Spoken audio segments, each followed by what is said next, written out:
దగ్గరికి వస్తుందా? వచ్చిందండి. వచ్చినాక మేము వశీకరణ సంబంధించి పోలీసు సమస్యలను కౌన్సిలింగ్ ఇప్పించండి. పోలీసుల సమస్య పోలీసు వారి సహకారం కూడా తీసుకున్నామండి. మహిళా శిశు సంక్షేమ శాఖ ఎవరైతే ఉన్నారో వాళ్ళని కూడా అప్రోచ్ అయ్యి అక్కడ కూడా వాళ్ళ ద్వారా కూడా సెక్యూరిటీ తీసుకుంటున్నాము. ఇదే కాకుండా మానసిక స్థితి బాలేదని చెప్పి మొన్న దాకా ట్రీట్మెంట్ అయింది. సో దాన్ని కూడా కంటిన్యూ చేస్తా ఉన్నాం. ఇప్పుడు ముఖ్యంగా ఏంటంటే మీ ఇంటికి ఫస్ట్ అఘోరి మాత రావడం జరిగింది. ఎందుకంటే ఇప్పటి వరకు మీరు ఎక్కడ అంటే ప్రత్యేకంగా కూర్చొని ఇంటర్వ్యూస్ ఎక్కడ ఇవ్వలేదు. ఎందుకంటే రుద్రస్వామి గారు ముందు పడ్డారు, తర్వాత ఆజాద్ గారు రావడం వల్ల ఇదంతా జరిగింది.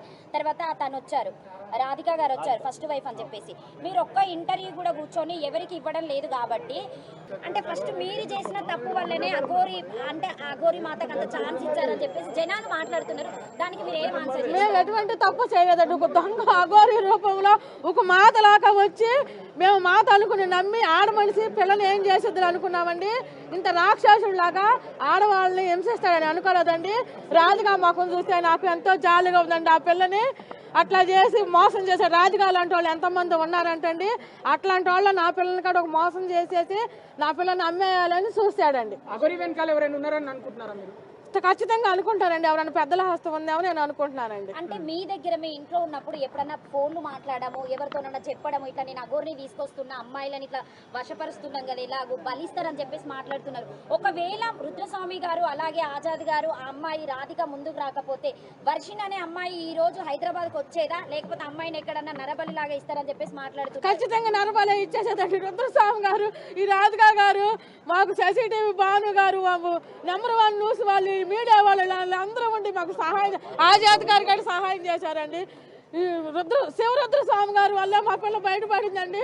ఖచ్చితంగా నరబలి ఇచ్చేసేదండి. నా కూతుర్ని నరబలి ఇస్తాకే నా పిల్లని తీసుకెళ్ళిందండి. ఇలా అమ్ముకుంటాకే వాళ్ళు దొరకాలనుకుంటే దాదాపుగా చాలా వరకు ఒక 50-60 సిమ్ములు మార్చాలని చెప్పేసి మనకు సమాచారం రావడం జరిగింది.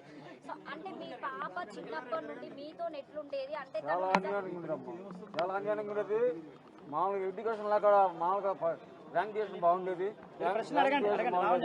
అయితే ఈ రోజున వాడు పేకాకు అరెస్ట్ అయ్యి నా పెట్ట వస్తుందంటే దాని కృషి వెనకాల రాజాది గారికి, శివరుద్ర స్వామి గారికి మా యొక్క ధన్యవాదాలు చెప్పుకుంటున్నాను. ఏ రోజుకి ఆ రోజు మాకు ప్రతిరోజు కూడా ఉదయం సాయంకాలం నాకు ఆరోగ్యం బాగోదు.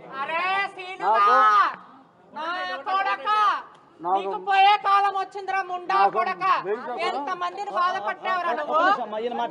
జోగిని రామరాములు గారికి, రామచంద్ర మాధవి గారికి ఇప్పుడు ఖచ్చితంగా అండి ఇది వ్యవస్థీకృత నేరాల కింద వస్తుంది. జనరల్ ఏంటంటే మొన్నటిదాకా మీకు విషయం చెప్పాలి, ఇది FIR నమోదైంది ఫిబ్రవరిలో మాత్రం. అప్పుడు వరకు కూడా ఎలాంటి కదలిక రాలేదు. ఇప్పుడు మీ అందరి సపోర్టు, అలాగే మీ అందరి సహకారము, అలాగే వీరందరూ ఇచ్చిన సపోర్టు, ఇవన్నీ కూడా మేము ఆనరబుల్ మహిళా కమిషన్ వారు ఇచ్చిన సపోర్టు, వీటన్నిటితో కూడా కదలిక వచ్చిందని నేను భావిస్తా ఉన్నాను.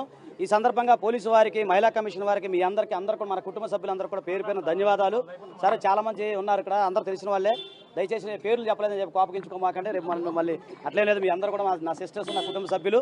సో ఒకటి చెప్తున్నానండి, అన్యాయం కోసం ఆజాద్ ఎప్పుడైనా ఒక్క నిమిషం అక్కడికే వస్తున్నా బెదర్, సెక్షన్స్ కూడా చెప్తున్నాను. సో ఖచ్చితంగా ప్రతి ఒక్కరు కూడా పేరు పేరు ధన్యవాదాలు ఫస్ట్ అది చెప్పాలి.